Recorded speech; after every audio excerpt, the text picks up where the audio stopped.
debate, inaabangan po talaga yan. Sagutan ng mga kandidato. Pati to get to know them as well as their platforms, diba? So, Chairman, i-require po ba ng COMELEC na umattend ang mga kandidato? At paano po iba-balance out lahat ng mga candidates if we're talking about 66 senatorial candidates? Talaga po napaka-problematic yun.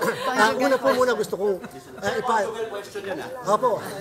Kasi may nagsasabi sa amin na habang naka-apila sa Supreme Court, dapat isama na muna yung mga pangalan ng mga nag-apila. Kung 170 na nag-apila sa Supreme Court, isasama natin muna sa pangalan, sa listahan. So, sa 66 na, problema na eh. Di how much mo pag sinama pa yung 117. Yan po ay senatorial. Pag presidential. So pag presidential, nagpadebate dati, in fact, ang TV5 ay nasa Dagupan na 2016. Cebu in 2016 talagang napaka-ganda at napaka-maayos. Kami Andun siya. Hindi, pero at least nakita maayos naman yung part ako kasi doon as the lawyer of presidential candidate. At ilang beses kami bumabalik-balik dito para i-draft yung guidelines. Ang importante lang po siguro, i-compel namin ang presence kung masisigurado din lang ng stations na lahat a-attend. Kasi po napakahirap. Pagka po naging selective tayo, alam po natin, siyempre, it's still a business. Alam po natin, may mga commercial. Kaya lang, siyempre, ang problema namin, pagka po namili tayo, paano naman po yung iba? So, hindi po namin makukumpel yung iba kung hindi natin sisiguraduhin lahat. At saka naiintindihan po natin. At any given time, 6. Kung 66 yun, 10 times. Kung 10 yan, 6 na beses din. So, medyo may problem po tayo doon na naunawaan natin. So, may kinakailangan yung mga stasyon makagawa ng paraan na hindi siya debate.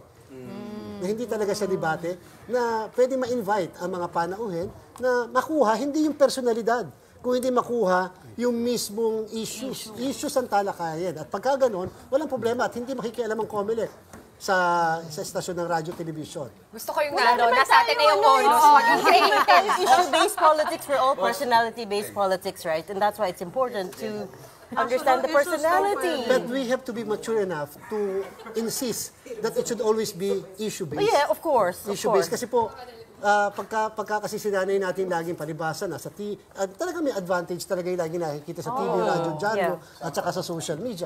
Paano naman yung pagkalalalim pala naman ng pag-uutak tungkol doon sa isang bagay? Talaga naman pag napakinggan mo, uy, oo nga, no, iba yung issue, iba yung kanyang posisyon. So maganda rin marinig sila ng mga kababayan natin. Check. Totoo na ba yan na tanong? Akin na to. Conjugal pa rin. Conjugal question pa rin. Joint pa rin to. Hindi, boss, di ba election lawyer ka? Pero ngayon, siyempre, COMELEC chair. Palagay natin, kung hindi ka COMELEC chair, from an election lawyer's perspective, papayuan mo ba ako? Kung nasa top 12 na ako, malakas na ako sa poll, papayuan mo ba ako mag-attend na itong mga debate o kahit hindi na? Ako, definitely. Yes. Papayo. Na mag-attend? Yes, because it's our obligation to the people. Bakit hindi po umatin si BBM last Hindi ako lawyer. Bakit hindi siya yung umatin? Hindi ako lawyer. Okay. Pero hiningi ba ni... We have to be clear. Umaten si Isko. Oo naman. Pero hiningi ba ni PBBM yung payo nyo? Hindi, siyempre kasi. Hindi na siya yung Kung lawyer. hiningi niya, sasabihin mo mag-attend, Chairman? Sa lahat ng mga hingi sa akin ng payo, whether as chairman ngayon o as election practitioner, we should always attend. When we are ino-offer natin sarili natin sa sambayanan, hindi ba mas maganda rin na marinig nila yung puso at isip natin dahil dyan natin nila makikita kung ang hinahalal ba nila ay tama at hindi yung may tama. Pero sir, let's be real.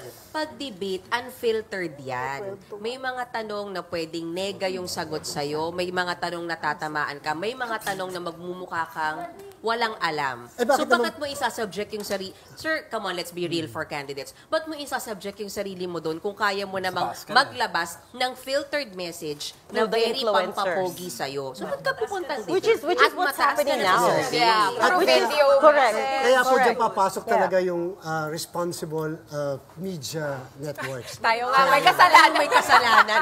Bakit ka ba? Pero katulad po niyan, ako, humarap ako dito, regardless ng kind of questions that I'll be facing, simply Kahit because, 20 against 1, sumagot si Chairman. because ang sa akin is this is an opportunity for the COMELEC to be able to explain. Number two, for our people to learn and know. And at the same time, if you are going to tell the truth, so be it. So, yun ang